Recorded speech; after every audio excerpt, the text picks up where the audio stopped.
보름의 백수문양. 이 장터 하나로는 못 만듭니다. 그럼 장터를 늘리면 돼요. 장터가 못 뽑듯 자라는 것이요? 절로 늘지는 않소. 다만 날이 다루. 장은 한 곳에 서지 않는다. 닷새마다 자리를 옮겨 팔도를 돈다.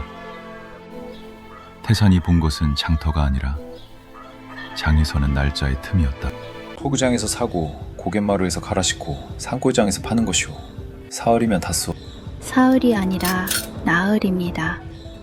고갯마루에서 상마를 구하는데 하루가 더 듭니다. 나흘이오. 그리고 비가 오면 닷새. 수레바퀴가 부러지면 엿새.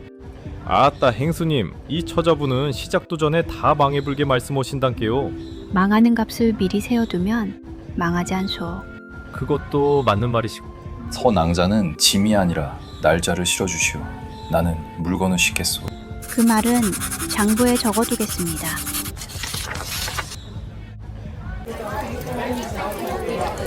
가져가시오. 여긴 명태가 개보다 흔하오. 사흘만 더 두면 썩는 게 아니라 값이 썩소. 썩을 값이면 지금 사겠소. 다만 값을 후려치진 않겠소. 두름당 2푼, 30두름. 한 푼 반이면 주겠다는데 2푼을 내겠다고. 다음 장에도 당신에게 살 것이오. 오늘 반푼을 아끼면 다음에 살 사람이 없어지오. 15푼을 더 쓰셨습니다. 15푼으로 사람 하나를 샀소. 그 항목은 장부에 칸이 없습니다. 그럼 칸을 하나 만드시오. 행수님, 이거 이 짝이는 언디 씹을수록 다뤄라. 아, 이건 값에 안 넣어도 되지라? 한 두름 반 3푼입니다. 먹은 것은 팔 수 없으니 그게 손실이요. 씹던 것도 세는 것이요? 바다에서 흔한 것은 값이 없고 산에서 귀한 것은 값이 선다. 물건을 바꾼 것이 아니다. 자리를 바꾸었을 뿐이다. 저만 아는 비밀이 아직 많거든요. 구독해두시면 하나씩 몰래 알려드릴게요. 약속? 윤행수, 저 처자 사흘째 같은 길을 걷고 있어. 산골 사람 걸음이 아니오. 발끝이 안 젖었어. 어디요? 저 처자 아까 나로에도 있었는데. 이거 얼마요? 대푼. 헌데 처자, 그 손에 굳은 살은 비녀 잡던 자리가 아닌데. 나무를 캡니다. 나물은 무신나물이요? 고사리는 봄에 캐제, 시방 이철에? 늦게 나는 것도 있습니다. 이 사람아, 처자한테 말 붙인 솜씨가 그러니 아직도 혼자지? 아, 왜 내 호싸 얘기가 여기서 나온단가요? 젖지 않은 발끝이라. 명태가 왔다! 우리 장에 명태가 왔어! 포구에선 한 푼 반이라던데 여기선 얼마요? 6푼이요. 네, 곱절이 아니요.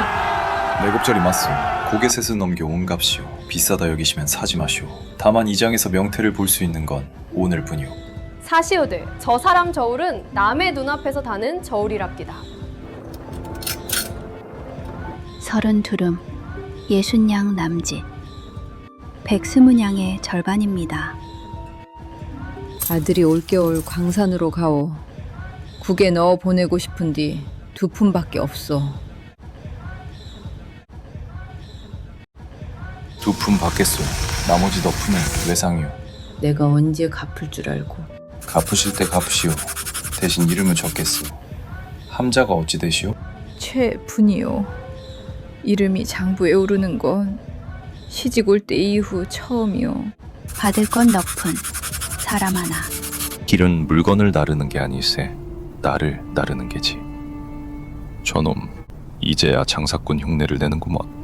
산골에서 60냥을 벌었다더군. 그 정도로는 그 집이 안 넘어가오.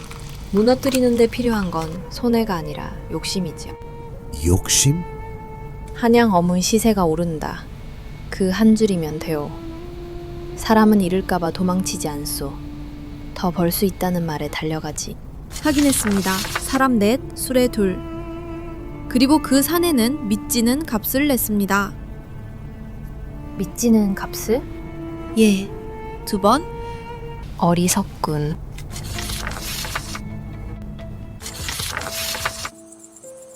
출처가 없는 시세입니다. 믿을 값이 아닙니다. 보름까지 남은 건 다 쓰요. 윤행수. 전부 건다. 덫은 닷새 뒤에 닫히오.